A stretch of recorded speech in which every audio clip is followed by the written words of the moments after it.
Araw at ito po ang ating panibagong update. Kita niyo po ba mga kababayan po natin ang naging sitwasyon po ng mga pulis na sumugod at nanatili doon sa loob ng Kingdom of Jesus Christ na halos 24 hours po sila na hindi pinaalis, pinalabas at pinabantay nitong si Torre at sa utos siyempre ni Marvel, mga kababayan po natin. Uhaw na uhaw, gutom na gutom, pagod na pagod at hindi po nila magagawa na kumain man o uminom ng tubig dahil po wala po silang pagkain at tubig. Pinabayaan po sila, hindi po sila halos nakatulog. Dahil sa sobrang puyat at pagod din po ng mga pulis na ito, ayan, nakikita po natin sa picture na sila po ay nakatulog na lang.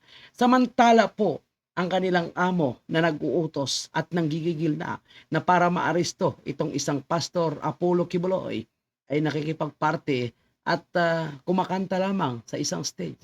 Nasaan yung hustisya? Naging patas po ba ang opisyal? Sino ang kanyang pinagmanahan? Nako po, Tore, kung ikaw po ay talagang nanggigigil dyan sa paghahanap kay Kibuloy, tingnan niyo po ang ginagawa ng iyong amo na mana po sa kanyang pinakaamo at amo. Kibuloy, lumabas ka na dyan, baka makauwi na kami. Di ba? Pagod na daw pala siya eh. Pagod na daw siya sa paghahanap kay Kibuloy. Bakit hindi ka umuwi at magpahinga? Bakit ka pa nakikipagparte dyan? Ang tanong dyan, naka-uniforme pa ito ng pulis. Hindi kaya lasing itong si Marvel? Tanong lang po yan, mga kababayan. Pakinggan niyo po ang kanyang sinasabi. Ha? Bakit nabagot na nga kami sa'yo?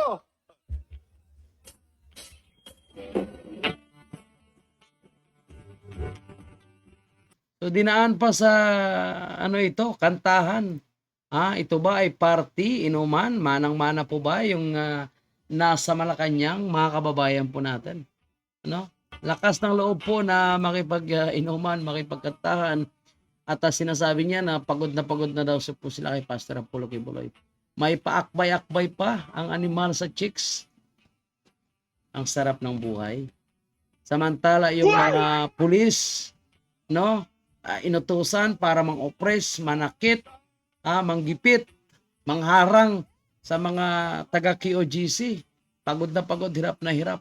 Pero yung kanilang boss, sarap na sarap sa buhay. Ano po yung masasabi po dito? Sa mga kapulisan po natin, ito, pakinggan nyo po. Gumising kayo, mga kababayan po natin. Ganito po ba yung official po na gusto nyo? Sa Senado, sa Kongreso, ito dapat nyo paimbestigahan. Bakit nagawa po ni Marvel na makikipagparty sa oras ng gabi, nakikipagkantahan na naka-uniforme? Ang tanong, yan po ba ay lasing? Yan po ba ay nakainom? Sa oras na yan, dinudungisan nila lalo ang pangalan ng Philippine National Police. Nakikiparte. Yan po ba ay parte ng kanyang trabaho? At kung tapos na po ang kanyang trabaho, di ba dapat hinuhubad nila ang kanilang uniforme sa mga event na ganyan? Mga kababayan po natin, kung yun ay isang party, yun po ba ay isang disco? Yun po ba ay isang concert? Inuman session? Fiesta? Anong klaseng celebration po yan? Ito, nakikita nyo po. Mga pulis, tanongin nyo po kung anong ginagawa ng inyong official dyan. Diba? Ang sarap ng kanyang buhay. Samantala kayo, ay tinatawag na kayo po ng mga demonyo dahil po sa inyong ginagawa. Diba? Nang o-oppress kayo dyan, nang gigipit kayo dyan. Yung iba, nang spray pa, nanakit pa, namalo pa. Yung mga matitino siguro, ayan, napagod, natulog, pero ang ginagawa ng kanilang amo, Diyos ko po. Kayo na po bahalang umusga dyan, mga kababayan pa natin. Tore, yung boss mo, dapat kasama ka dyan, nakikipagkantahan. Ikaw doon, naghahanap sa wala. Thank you and God bless po, mga kababayan.